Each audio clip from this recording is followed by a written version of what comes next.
तो दोस्तों आज का कहानी है विष्णु रूपी जुल्हा। आज का कहानी है विष्णु रूपी जुल्हा।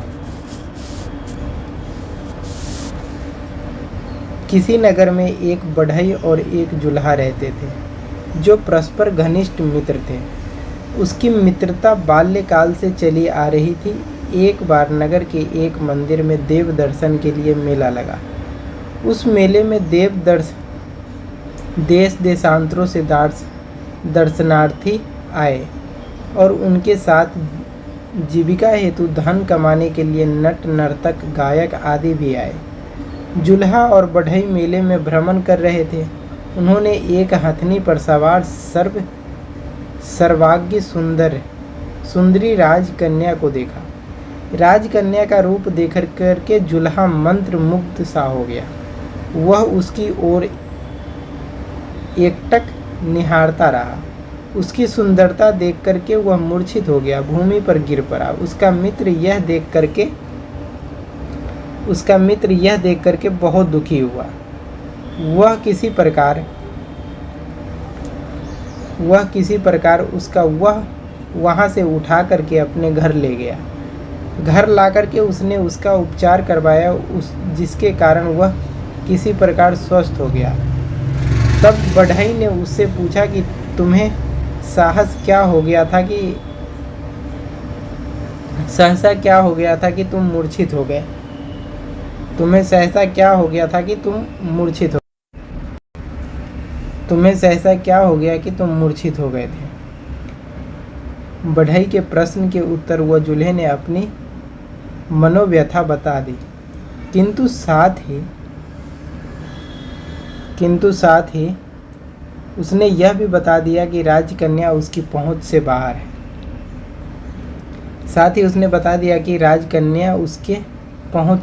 है। और वह उसके बिना जीवित नहीं रह सकता। यह सुनकर के बढ़ई ने उसे आश्वासन दिया और कहा, मित्र तुम चिंता मत करो, मैं आज रात्रि को ही उसके साथ तुम्हारी भेंट करा सकता हूँ। बढ़ई ने उस समय काठ का एक गरुड़ तैयार किया जो मंत्र द्वारा चलता था। फिर उसने जुल्हे को विष्णु की भांति सजाया और बोला, मित्र रात्रि के समय इस गरुड़ पर बैठ कर के तुम विष्णु का वेश धारण कर तुम राजकन्या से मिलने उसके शयन कक्ष में पहुंच जाना। जुल्हे ने वैसा ही किया। राजकन्या के शयन कक्ष में पहुंच करके जब उसने कहा कि साक्षात विष्णु है और अपनी पत्नी लक्ष्मी को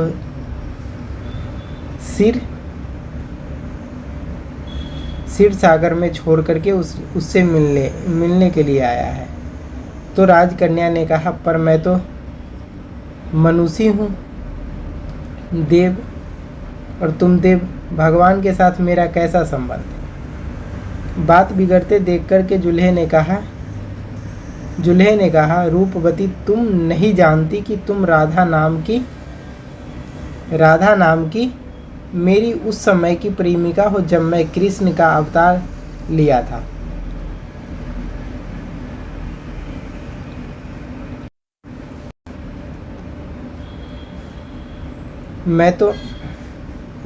तुम नहीं जानती कि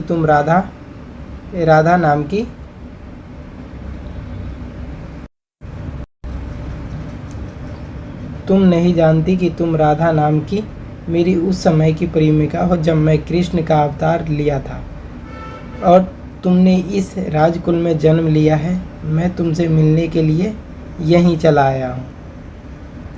राजकन्या को संशय दूर हो गया। उसने कहा, भगवान यदि यह सत्य है तो मुझे बड़ी प्रसन्नता है। फिर भी मैं आप मेरे पिता से निवेदन कीजिए कि उसको भी बड़ी प्रसन्नता होगी। विष्णु रूपी जुल्हा बोला, राजकन्या मैं साधारण मनुष्य की दृष्टि में नहीं आ सकता। तुम मेरे साथ गंधर्व विवाह करो, अन्यथा मैं तुम्हारे समस्त राजकुल को भस्म कर दूंगा। जुल्हे की बात सुनकर के राजकुमारी ने सहमति से सिर हिलाया। इस प्रकार रात्रि भर जुल्हा वहाँ रहा और राजकन्या से मीठी मीठी बातें करने लगा।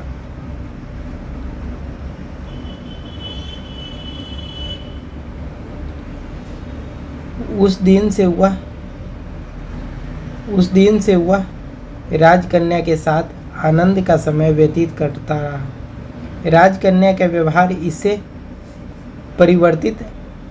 परिवर्तित आने लगा। राजभाव को अंतःपुरस्थ कर्मचारियों को इससे कुछ संदेह होने लगा। कुछ और समय बीत जाने पर जब अपने संदेह की पुष्टि होती दिखाई दी तो उन्होंने महाराज से इस विषय पर बात की। यह सुनकर के राजा को चिंता होने लगी। उसने रानी को इस विषय में बताया कि उसको भी चिंता होने लगी। वह तुरंत राजकुमारी के पास गई और जब देखा कि पुत्री की मुखाकृति महाराज के कथन की पुष्टि करती है तो क्रोधित होकर के अपनी पुत्री से कहने लगी कि अरे कुलक्षणी, तुमने यह क्या करना आरंभ कर दिया? कौन है वह? किसकी मौत आई है जो रात के अंधेरे में तेरे कक्ष में प्रवेश करता है? क्रोधित माता को लज्जित मुख से राजकन्या ने बताया कि रात को साक्षात विष्णु भगवान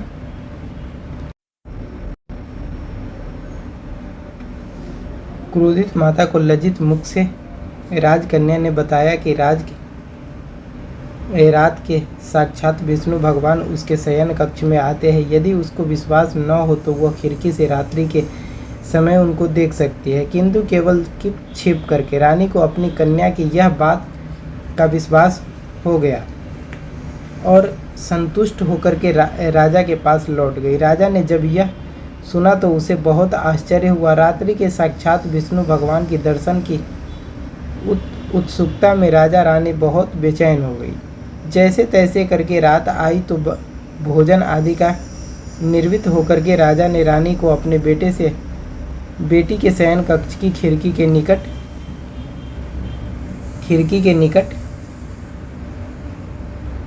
आकर के बैठ गए। अर्धरात्रि को पूर्व ही उन्होंने देखा कि आकाश में गरुड़ पर सवार भगवान विष्णु उनकी बेटी के शयन कक्ष द्वारा उतर रहे हैं। यह देख करके उसकी प्रसन्नता का प्रवाह न रहा। राजा सोचने लगा कि उसकी कन्या के साथ साक्षात भगवान का गंधर्व विवाह कर लिया हो।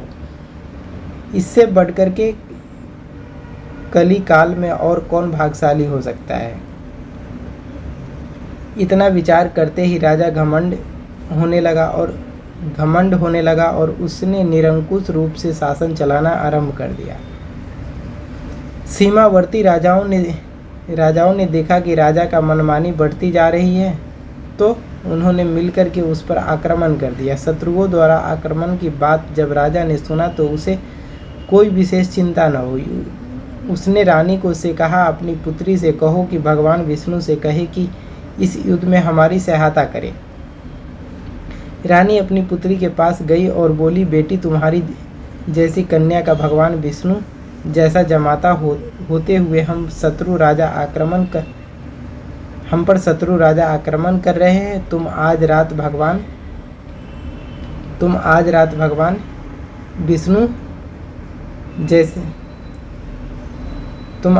भगवान विष्णु से कहना कि वो अपनी शक्ति से हमारे शत्रु का विनाश कर दे। उसी रात्रि को जब विष्णु रूपी जुल्हा आया तो राजकुमारी ने उसको उसी रूप में वह दिया जैसे उसकी माता ने समझाया था।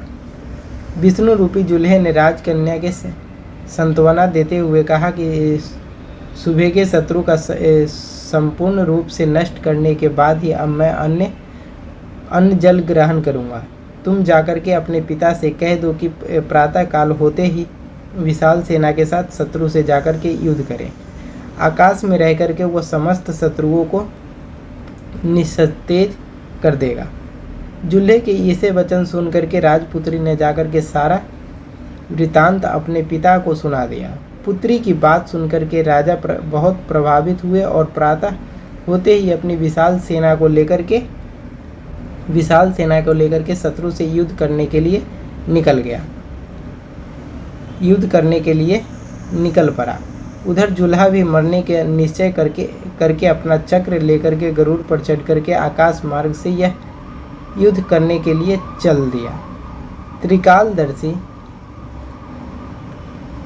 त्रिकालदर्शी भगवान से यह सब छिपा कहाँ रहता है। उन्होंने अपने वाहन गरुड़ से कहा कि पक्षीराज, क्या तुम्हें मालूम है कि जुल्हा हमारा रूप धारण करके किसी प्रकार राजकन्या को ठग रहा है। जानता हूँ प्रभु, पर क्या किया जा सकता है। जुल्हा मरने के लिए प्रतिबद्ध होकर के आज युद्ध भूमि में गया है। यह तो निश्चित है कि शत्रुओं के बाणों द्वारा आज उसका प्रारंभ हो जाएगा। तभी सारी प्रजा यह कहेगी कि क्षत्रिय सेना के बाणों से गरुड़ और भगवान दोनों की पराजित हो गई। यह अपवाद की प्रसारित होते ही लोगों ने हमारी पूजा करना बंद कर देंगे। अतः उचित यही रहेगा कि हम दोनों जुल्हा और उनके गरुड़ के शरीर पे प्रविष्ट होकर के अपने अस्तित्व को रक्षा करने के लिए राजा के शत्रुओं का विनाश करें। और वही हुआ। राजा के शत्रुओं का पराजय का मुंह देखना पड़ा। उधर जुल्हा ने जब यह सब देखा कि राजा का विजय हो गया तो वह आकाश मार्ग से नीचे उतर करके राजा के पास आया और जुल्हे को आरंभ से लेकर के अंत तक का सारा वृतांत राजा को यथावत सुना दिया। जुल्हे की साहस देख करके राजा बहुत प्रसन्न हुआ और उसने सभी प्रजाजनों के सामने राजकन्या का विवाह उस जुल्हे के साथ कर दिया। पुरस्कार रूपी कई ग्राम भी राजा ने उसे दे दिया। तब वह जुल्हा का राजकन्या के साथ सुखपूर्वक अपना जीवन व्यतीत करने लगा। इस कहानी से हमें ये सीख मिलती है कि कभी भी किसी के साथ छल कपट नहीं करना चाहिए वरना मुसीबत में फंस सकते हैं। इस कहानी से हमें ये शिक्षा मिलती है कि कभी भी किसी के साथ छल कपट नहीं करना चाहिए वरना मुसीबत में फंस सकते हैं।